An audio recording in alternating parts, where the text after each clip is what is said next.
لله نحمده ونستعينه ونستغفره ونؤمن به ونتوكل عليه ونعوذ بالله من شرور أنفسنا من يهده الله فلا مضل له ومن يضلله فلا هادي له ونشهد أن لا إله إلا الله وأن محمدا عبده ورسوله أما بعد فقد قال الله تعالى في كلامه المجيد وفي فرقانه الحميد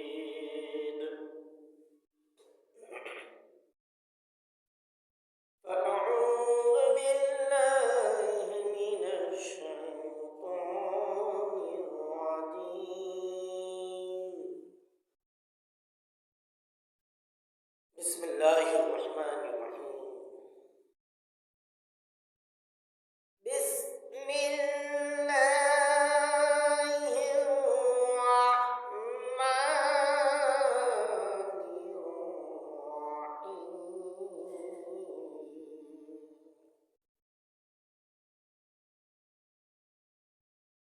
يا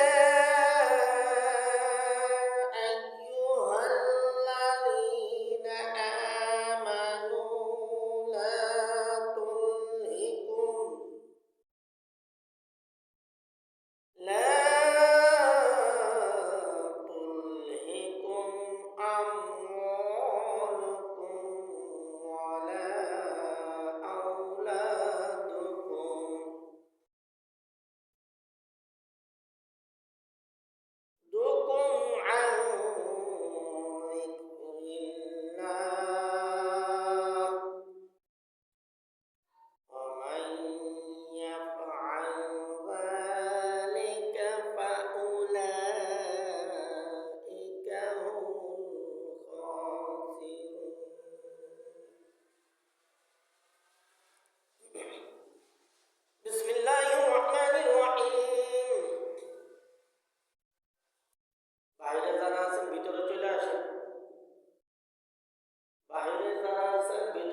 إلا الله حسبي ربي جل الله ما في قلبي غير الله তুমি মাবুদ এক আল্লাহ লা ইলাহা ইল্লাল্লাহ লা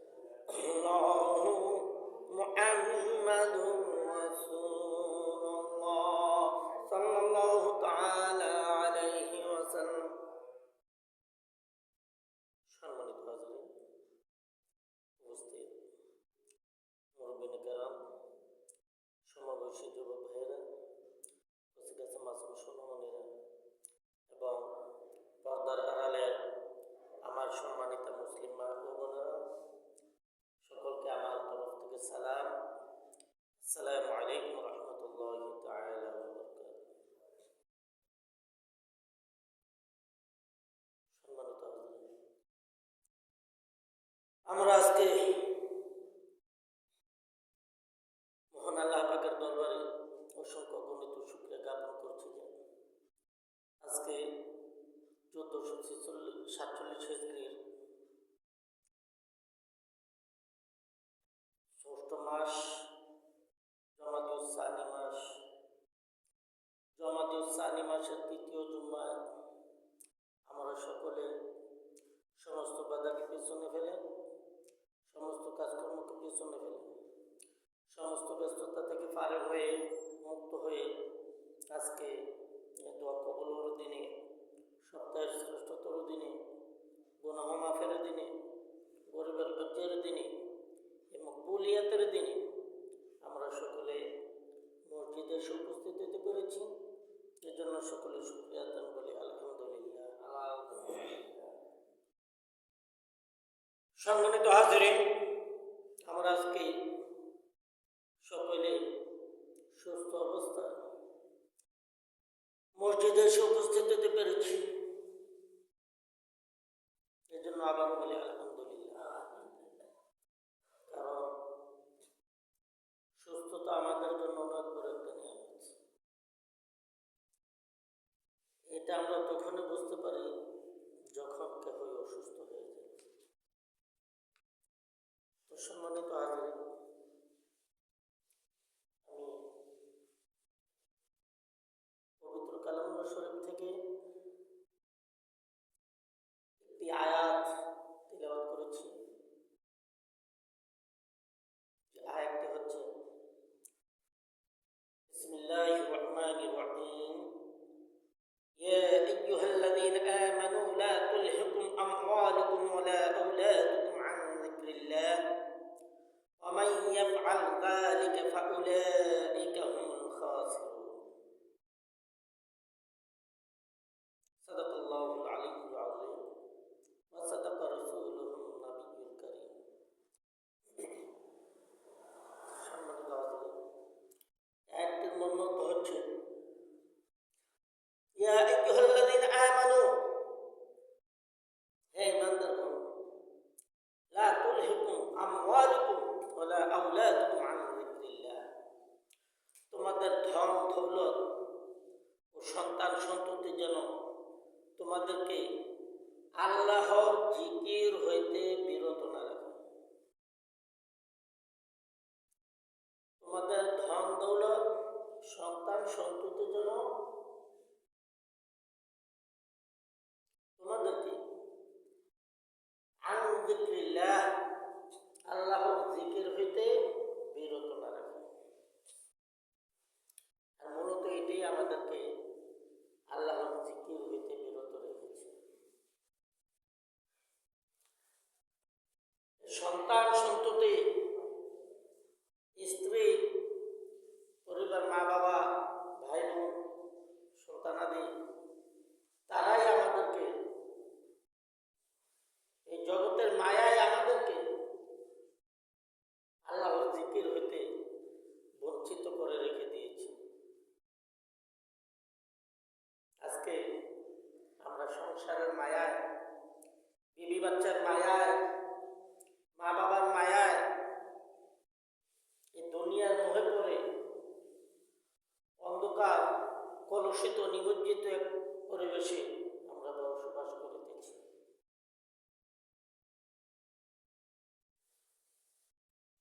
আল্লাহ রাব্বুল আলামিন পবিত্র কালামুল শরীফে আরেক জায়গায় ইরশাদ ফরমান, আকুল জাআল হক ওয়া যাহাকাল বাতিল, সত্যের আগমন ঘটেছে, মিথ্যার পরাজয় হবে। সত্যের আগমন ঘটেছে, মিথ্যার হবে পরাজয়। যেমন অন্ধকার আলোকে ভয় করে, আলো কিন্তু অন্ধকারকে ভয় করে না, অন্ধকার আলোকে ভয় করে। যেমন সকালে সূর্য উঠে অন্ধকার দূরীভূত হয়ে যায়। এখন বলবো এটা তো নিয়মিত, সন্ধ্যার পর অন্ধকার হয় আর সকালে আলো ফুটে, প্রস্ফুটিত আলো ফুটে যায়। তাহলে দেখেন, অন্ধকার একটি ঘরে, একটি জায়গায় আমরা যখন আলো সন্ধান করি, আলোর প্রয়োজন হয়, আলোর প্রয়োজন পড়ে, এখন আমরা লাইট জ্বালাই, বাল্ব জ্বালাই। আমরা তখন এই লাইট জ্বালাই কেন? আলো ছড়াইবার জন্য, আলো বিকশিত হওয়ার জন্য, কিছু আমরা দেখার জন্য, আমাদের প্রয়োজনে আমরা লাইট জ্বালাই। শুয়ে গেছি, বাতি নিভিয়ে, লাইট নিভিয়ে, এরপরও প্রয়োজন একটা জিনিস খোঁজার বা একটা কিছু দেখার, অন্ধকারে দেখতে পারবো না, খুঁজতে পারবো না, আমাদেরকে শোয়া থেকে উঠে লাইটটি জ্বালাইয়ে দেখতে হয়, বুঝতে হয়। এরপরে আমরা আবার লাইটটি জ্বালাই, শুয়ে লাইটটি অফ করে শুয়ে যাই। অন্ধকার আলোকে দূর করার জন্য, আলো কিন্তু অন্ধকারকে দূর করে দেয়, কিন্তু অন্ধকার আলোকে দূর করে না। আলো দেখলে অন্ধকার ভয়ে পালিয়ে যায়, আলো দেখলে অন্ধকার ভয়ে পালিয়ে যায়। তো আজকে জনাব খুতবা লেখক এই খুতবায় যে বিষয় উল্লেখ করেছেন, এই বিষয়টা হচ্ছে সন্তানের হক সম্পর্কে। গত জুম্মায় আলোচনা করা হয়েছে পিতামাতার হক সম্পর্কে, সন্তানের প্রতি, সন্তানের প্রতি পিতামাতার হক। আর এই সপ্তাহে আসছে পিতামাতার প্রতি সন্তানের হক, অর্থাৎ সন্তানের প্রতি পিতামাতার কি দায়িত্ব, কি কর্তব্য, পিতামাতার কি করণীয়। ও ভাই, আলহামদুলিল্লাহ আমাকেও আল্লাহ সন্তান দিয়েছে। আল্লাহর অনেক বান্দাগণ আছে যাদেরকে আল্লাহ সন্তান দেয় না, তাদেরকে কখনো অবহেলা করবেন না, তাদেরকে কখনো অবহেলা করবেন না। আল্লাহ আপনাকে দিছে, আমাকে দিছে, যে কোনো মুহূর্তে নিয়ে যেতে পারে, কোনো কারণ ছাড়াই নিয়ে যেতে পারে। এটা আল্লাহর ব্যক্তিগত ব্যাপার, আল্লাহর ইখতিয়ার। তো সন্তানের প্রতি আমাদের দায়িত্ব হচ্ছে তাকে ইসলামী দীক্ষায় দীক্ষিত করা। আমাদের সন্তানদেরকে ইসলামী দীক্ষায় দীক্ষিত করা, অর্থাৎ ইসলামী শিক্ষায় শিক্ষিত করা, ইসলামী শিক্ষায় সুশিক্ষিত করা, এটা আমাদের জন্য ফরজ। মা বাবার জন্য ফরজ সন্তানকে ইসলামী শিক্ষা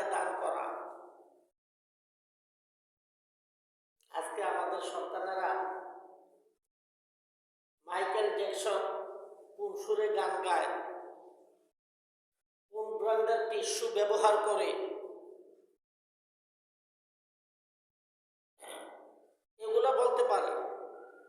কোন ব্র্যান্ডের শার্ট ব্যবহার করে, কোন ব্র্যান্ডের জুতো পরিধান করতে লাইক করে, এগুলো তারা বলতে পারে। শুধু মাইকেল জ্যাকসন না, আমি একজনের কথা বললাম। তো বিধর্মীরা, ইসলামের আলোর মধ্যে যারা নেই, একজন খেলোয়াড়, একজন পণ্ডিত, একজন দার্শনিক, একজন ডক্টর,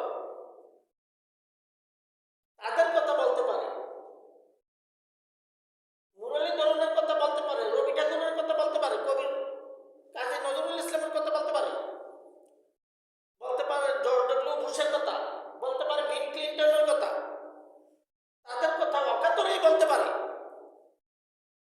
কিন্তু একজন সাহাবার কথা জিজ্ঞাসা করেন, একজন নবীদের কথা, একজন নবীর কথা জিজ্ঞাসা করেন, একজন তাবেঈনের কথা জিজ্ঞাসা করেন, একজন তাবে তাবেঈনের কথা জিজ্ঞাসা করেন, একজন খোলাফায়ে রাশিদিনের কথা জিজ্ঞাসা করেন, তারা এই নামটাও শুনে। কেন? কেন? কারণ কি? আর একমাত্র কারণ হচ্ছে আমরা মা বাবা। আমরা তাদেরকে ওইদিকে শিক্ষা দেয়নি, যার কারণে আজ তারা বলতে পারে না। আপনি যদি আপনার ছোট বাচ্চাটাকে শিক্ষা দেন, রাস্তায় বাহির হইলে মুরব্বীদেরকে, বয়সে যারা বড় তাদেরকে সালাম দিবা, তাহলে তারা সালাম দিবে, তারা শিখে যাবে। আর আপনি যদি গুড মর্নিং গুড ইভিনিং শেখান, তাহলে তারা ওইটাই বলবে, ওইটাই শিখবে। কারণ এটা শিক্ষাটা আমাদের পরিবার থেকে। বাচ্চার শিক্ষাটা প্রায় 80% শিক্ষাটা তার মায়ের কাছ থেকে। বাচ্চার 80% শিক্ষাটা তার মায়ের কাছ থেকে, আর 15% শিক্ষাটা তার বাবার কাছ থেকে, আর থাকে 5%। ওই 5% থেকে 3% শিক্ষা অর্জন করে শিক্ষা প্রতিষ্ঠান থেকে, আর 2% শিক্ষা অর্জন করে আদার সাইড থেকে, এই বিশ্ব জগৎ থেকে। বিশেষ করে আমরা আমাদের মায়েদেরকে বলবো, আমাদের বোনেদেরকে বলবো, তারা যেন তাদের সন্তানদেরকে ইসলামী শিক্ষাটা দেয়। এটা তাদের দায়িত্ব। বাবারা বাইরে থাকে, বাবারা উপার্জনের জন্য বাহিরে থাকে, বাহিরে যায়, বাহিরে যেতে বাধ্য হয়। চাকরি করে, ব্যবসা করে, ক্ষেত খামারি করে, গৃহস্থী করে, কেহ প্রয়োজনে বিদেশের বাড়িতে পদার্পণ করে। কিন্তু মায়েরা কাছে থাকে। মায়েরা আমরা এই শিক্ষাটা দিতে পারতেছি না। কেন পারতেছি না? এমন মা আমি আমার ঘরে আনতে পারি নাই। আমি বিয়ে করেছি, এমন বিবি আমি আনতে পারি নাই যে বিবির মধ্যে ইসলামী গান আছে, ইসলামী শিক্ষা আছে। এমন স্ত্রী আমি আনতে পারি নাই। তো যারা এখনো বিয়ে করেনি, তাদেরকে আমি বলবো, বিয়ে করতে স্ত্রী যেন ইসলামী শিক্ষায় শিক্ষিত হয়। কলেজে পড়ুক, মাদ্রাসায় পড়ুক, এটা ভিন্ন কথা। ইসলামী ন্যূনতম জ্ঞানটা যেন তার থাকে, সে যেন ইসলামের উপর চলে, এমন একটা মেয়ে দেখে বিয়ে করা, যেন ভবিষ্যতে বাচ্চা হলে বাচ্চাকে ইসলামী শিক্ষাটা দিতে পারে। এটাই তাদের কর্তব্য, এটাই তাদের দায়িত্ব। কিন্তু আমরা আনতে পারি না। যে মা আয়াতুল কুরসিটা মুখস্থ পারে, ওই মায়ের ছোট বাচ্চাটাও আয়াতুল কুরসিটা মুখস্থ পারে। এটা স্বাভাবিক, কারণ মা শিখায় দেয়। মা যদি শুইবার সময় আয়াতুল কুরসি পড়ে, বাচ্চাকে শুইবার সময় আয়াতুল কুরসি ট্রায়াল দেয় ওই মা, এটা মায়ের দায়িত্ব, মায়ের শিক্ষা। আমরা এমন মা ঘরে আনতে হবে, এমন একজন স্ত্রী ঘরে আনতে হবে যে স্ত্রী ইসলামী শিক্ষায় সুশিক্ষিত। এটা আমার দায়িত্ব। সন্তানের প্রতি অনেক সময় অনেক বাবারা অবিচার করে থাকেন, অনেক মায়ের অবিচার করে থাকেন, তবে সন্তান সবগুলোই কাছে, সন্তান সবগুলোই আমার নিজের। আমি কথা বলতেছি, আমার কথা বলতে খুব কষ্ট হইতেছে, এটা হয়তো আপনারা বুঝতে পারতেছেন। দ্বিতীয়ত, আমার কিন্তু এখানে মন মানসিকতা ঠিক নেই, আমার মনোযোগ নেই। কোনো ভুল করে ফেললে আল্লাহর রাস্তে মাফ করে দেবেন। আমরা আমাদের সন্তানের প্রতি অবিচার করব না, সর্বদা আমরা তাদের প্রতি খোঁজখবর রাখবো। তাদের দায়িত্ব তো আমাদেরই, তাদের প্রতি খোঁজখবর আমাদের রাখা, এটা আমাদের দায়িত্ব বাবা হিসেবে, মা হিসেবে। কারণ সন্তান আমার এই হিসেবে, এই সন্তানের দেখাশোনা, ভরণ পোষণ সবকিছুই আমার দায়িত্ব। একটি ছেলে 12 থেকে 14 বছর বয়স পর্যন্ত তার দায়িত্ব তার বাবার নিকট, তার ভরণ পোষণের দায়িত্ব তার বাবার নিকট। কিন্তু একটি মেয়ে বিবাহের পূর্ব মুহূর্ত পর্যন্ত ভরণ পোষণের দায়িত্ব তার বাবার নিকট। একজন বাবা মারা গেছে, একজন বাবা যখন মারা যায়, ঘরে যদি 1 কেজি লবণ থাকে, তার মনে করেন 3টা ভাই আছে, 2টা বোন আছে। ইসলামের শিক্ষা হচ্ছে এই 1 কেজি লবণের মধ্যে 3 ভাই 2 বোন সকলেরই ভাগ আছে, তার ভাগটা তাকে বুঝাইয়া দাও। লবণটা ভাগ করে তোমার বোনটাকে তুমি বুঝিয়ে দাও, এটা তোমার বোনের পাওনা, তোমার বোনের হক, তোমার বোনের পাওনা। বাবা একটা ঘর করছে, 3টা রুম করছে, ছেলে 3 জন, মেয়ে 2 জন, এই 5 জনের হক আছে এই ঘরের মধ্যে। কারণ 3 ছেলেরও যেমন বাবা, ওই 2 মেয়েরও তেমন বাবাই এই বাবা। যেমন 3 ছেলের বাবা, ঠিক তেমনই বাবা ওই 2 মেয়ের, ওই 2 মেয়েরও হক আছে ঘরের মধ্যে। তবে আপনি মনে করেন ওই জমিন কিছু দিয়া লাইলে বোনের হক দিয়া লাইছে না, বোনের সমস্ত হক আমাদেরকে দিয়ে দিতে হবে, দিয়ে দেওয়া এটা আমাদের জন্য উচিত, কর্তব্য, আমাদের দায়িত্ব। ওই বাবা জাহান্নামে যাবে। 3 ধরনের বাবা জাহান্নামে যাবে। তার মধ্যে 1 ধরনের বাবা হচ্ছে সন্তানকে ধর্মীয় শিক্ষা দেয় না যেই বাবা, যে বাবা সন্তানকে ইসলামী শিক্ষা দেয় না, যে বাবা ইসলামী শিক্ষায় শিক্ষিত করতে পারে না এই সন্তানকে। অর্থাৎ আমি বলি নাই তাকে হাফেজ বানাইতে হবে, মাওলানা বানাইতে হবে, মুহাদ্দিস, মুফতি, মুফাসসির বানাইতে হবে, এমনটা না। সাধারণভাবে আমাদেরকে চলাফেরা করার জন্য যতটুকু জানা আমাদের জন্য প্রয়োজন, ততটুকু শিক্ষা আমরা আমাদের সন্তানদেরকে দিতে হবে। এটা আমাদের জন্য ফরজ। যে বাবা তার সন্তানকে ততটুকু শিক্ষা দেয় না, ওই বাবা জাহান্নামী হবে। অর্থাৎ যে বাবা বাবা তার সন্তানকে নামাজ পড়তে বাধ্য করে না, বাবা সন্তানকে নামাজ পড়তে বাধ্য করে না,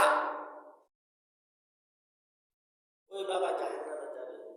আজকে আমার বাবা নিজেই তো নামাজ পড়ে না, সন্তানকে কি শিক্ষা দেবে? সন্তানকে কি বলবে যে তুই নামাজ পড়? বাবা নিজেই বেনামাজ। দ্বিতীয়ত হচ্ছে, যে বাবা হারাম পথে উপার্জন করে সন্তানদের খাওয়ায়, কিয়ামতের দিন ওই সন্তান বাবার বিরুদ্ধে সাক্ষী দিবে। যদি বাবা সন্তানদেরকে খাওয়াইছে, যা চাইছে সব দিছে, যা চায় তার থেকে বেশি দেয়, বলছে বাবা 1 কেজি আপেল আইলো 5 কেজি আইনাল এসে খা, কখন কেবি খাইতে থাক। আধা কেজি রসমালাই আইলো 2 কেজি লই এসে,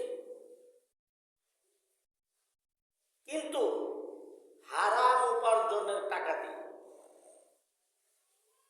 হারাম উপার্জনের টাকা দিয়ে যদি বাবা কোনো সন্তানকে খাওয়ায়, তার ভরণ পোষণের দায়িত্ব নেয়, তাহলে ওই বাবার বিরুদ্ধে সন্তান কিয়ামতের দিন সাক্ষী দিবে।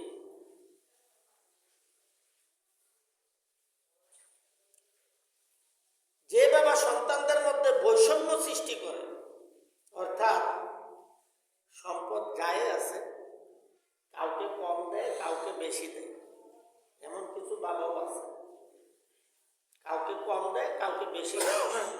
হ্যাঁ, যেমন পরিবারের বড় ছেলে,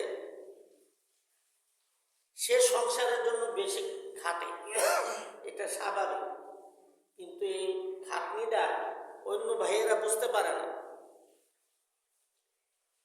কিন্তু এই কারণে যদি বাবা বড় ছেলেকে সামান্য একটু বেশি দিয়ে যায়, এটা ভিন্ন কথা। ছোট সন্তানটা অবহেলিত থাকে, বাবা মা বৃদ্ধ হয়ে যায়, কামাই রোজগারে অক্ষম, কিন্তু ছোট সন্তানটা ওই ভাইয়েরা দিলে খায়, না দিলে না খাইয়া থাকে, এমন অবস্থা। বা বাবা মা চলে গেছে, যে কোনো মুহূর্তে চলে যেতে পারে, তাকে যদি একটু বেশি দিয়ে যায়, তবে এটা সবাইকে জানিয়ে শুনি, সবাইকে জানাইয়া কি জন্য তাকে এটা বেচতে দিল, এটা সবাইকে জানাইয়া, সেটা ভিন্ন কথা। কোন সন্তান যদি অচল থাকে, প্রতিবন্ধী থাকে, কথা বলতে পারে না, বা হাতে একটু সমস্যা আছে, চোখে সমস্যা আছে, পায়ে সমস্যা আছে, সে উপার্জনে অক্ষম একটি ব্যক্তি, বা তার একটা সমস্যার কারণে সে ভালো একটা চাকরি নিতে পারে না, সে ভালো কোনো কাজ করতে পারে না, এমন যদি কোনো সন্তান থাকে, তাহলে এটাকে সামান্য একটু পরিমাণে, সামান্য পরিমাণ, অর্থাৎ 20% বেশি দিয়ে যায়, সেটার জন্য বাবাকে জবাবদিহি করতে হবে। তবে বাবা কেন বেশি দিছে, এটা বাকি সন্তানদেরকে বুঝাইয়া দিতে হবে, জানাইয়া দিতে হবে। এখন দেখা যায় এমনও সন্তান আমাদের বাংলাদেশে আছে, এক বাবার এক সন্তান, সন্তানই একটা, বা একটাই ছেলে, ছেলে আছে দূর প্রবাসী, ছেলেকে কল করে জানিয়ে দেওয়া হলো তোমার বাবা অমুক সময় মারা গিয়েছে। ছেলে বলতেছে বাবা মারা গেছে, আমার তো কিছু করার নাই, এখন সবাইকে চলে যেতে হবে। আচ্ছা যাক, আমি আসতে পারবো না, আমি ব্যস্ত আছি, জানাজা করে বাবাকে দাফন করে, আমি ব্যস্ত আছি, আমি আসতে পারবো না। সন্তানই একটা, ছেলেই একটা, কিন্তু সে আসলে যে কোন মুহূর্তে আসতে পারে, এমন নজির আমাদের বাংলাদেশে ঘটেছে। আবার এমনও আছে জানাজা পড়ে ফেলুন, আমি আসতেছি, অসুবিধা নাই, আমার জন্য জানাজা লেট করবেন না। প্রয়োজনে দাফন করে ফেলুন, আমি আসতেছি, অসুবিধা নাই, দাফন কার্যে আমার জন্য লেট করবেন না, আমি আসতেছি। আপনারা জানাজা পরে দাফন করে ফেলুন। অনেক সন্তান আছে, আমি না আসা পর্যন্ত জানাজা পড়ানো যাবে না, আমি আসলে জানাজা হবে, দাফন হবে। এমন সন্তানও দেখছি, আল্লাহ দেখেছে। এটা আমাদের বিষয়, আমাদের বাবার শিক্ষা, এটা মায়ের শিক্ষা, বাবার শিক্ষা। এই শিক্ষাটা তাদেরকে দিতে হবে। তবে জানাজা যত দ্রুত সম্ভব, একজন ব্যক্তি মারা গেছে, পুরুষ হোক মহিলা হোক, যত দ্রুত সম্ভব মারা গেছে সাথে সাথে তাকে গোসল দিয়ে জানাজা পরে দাফন করে নেয়। এটার জন্য যে ব্যক্তি মারা গেল সে ব্যক্তিও হয়তো নাজাত পেয়ে যেতে পারে, আর যারা এই কাজে তড়িঘড়ি করে সমাধা করলো তারাও হয়তো এই একটা উসিলায় নাজাত পেয়ে যেতে পারে। এটাই কিন্তু প্রকৃতস্থ নিয়ম, ইসলামের নিয়ম। যত দ্রুত সম্ভব তাকে গোসল করাও, কারণ সে এখন নাপাক, নাপাক অবস্থায় তাকে রেখা যাবে না। তাকে গোসল করিয়ে জানাজা পরে তাকে দাফন করা। রাত্র হইলে রাত্রই, দিন হইলে দিনই, দেরি করা যাবে না। 2 দিন 3 দিন 1 সপ্তাহ রেখা দেয়, 1 সপ্তাহ রেখা দেয় না, কিছুতেই না। এটা না রাখাটাই ভালো। রাইখা গুনাহগার, যারা দুনিয়াতে আসছে, দুনিয়াতে তার হকদার, তারা গুনাহগার, আর যার জন্য রাখতেছে সে নিজেও গুনাহগার। এরপরে যিনি মারা গেছেন, মা হোক, বাবা হোক, ভাই হোক, বোন হোক, যে মারা গেছে তারও কষ্ট হইতেছে, সেও কাঁদতেছে, চিৎকার করতেছে তাড়াতাড়ি দাফন করার জন্য, কিন্তু তার চিৎকার আপনি আমি শুনি না। কিন্তু আমাদের দায়িত্ব কি? আমাদের দায়িত্ব দ্রুত তাকে দাফনের কাজ সমাধা করা। বিশেষত প্রত্যেক বাবাকে তার সন্তানের প্রতি খেয়াল রাখা, তাকে ইসলামী শিক্ষায় সুশিক্ষিত করা, ইসলামী গান তাকে দেওয়া। কিন্তু আজকে বিশেষ করে এই মোবাইল, আমার বাচ্চার হাতে, আমার ছেলের হাতে, আমার মেয়ের হাতে একটা মোবাইল আছে, মোবাইলে কি করতেছে এটাও আমি জানি না। মোবাইলে কি করতেছে, কার সাথে কথা বলতেছে এটাও আমি জানি না, এটা জানার চেষ্টাও করি না। এটা জানা আমাদের জন্য দরকার। দেখা যায় মেয়েটা কথা বলতেছে একটা ছেলের সাথে, কিন্তু যে ছেলেটার সাথে কথা বলতেছে ওই ছেলেটার নাম একটা মেয়ের নাম, মেয়ের নামে আইডিটা ছেলে খুলে রাখছে, যাতে কেউ মা বাবা চেক দিলেও বুঝতে না পারে। এমনটাও হয়। ছেলে কথা বলতেছে, ছেলে মেয়েটার নাম একটা ছেলের নাম দিয়ে সেভ করে রাখছে, যাতে মা বাবা বুঝতে না পারে। বান্ধবীর সাথে কথা বলতেছে, বন্ধুর সাথে কথা বলতেছে, বিপরীত লিঙ্গের থেকে যে কথা বলতেছে ওইটা যেন বুঝতে না পারে। এগুলা চেক দিয়ে আমাদের দায়িত্ব, আমাদের মা বাবার দায়িত্ব, প্রত্যেকটা মা বাবার দায়িত্ব, আমাদেরকে এগুলো চেক দেওয়া উচিত। বিশেষ করে আমাদের সন্তানদেরকে নামাজে বাধ্য করা, ইসলামী গান তাদেরকে দেওয়া, ইসলামী শিক্ষায় সুশিক্ষিত করা। আল্লাহ ইসলামী শিক্ষায় আমাদের সকলকে সুশিক্ষিত করার তৌফিক দান করুন। এই জন্য সকলে বলি আমিন। ও আখিরি দাওয়ানা আনিল হামদুলিল্লাহি রাব্বিল আলামিন। যারা সুন্নত পড়ি নাই, সুন্নত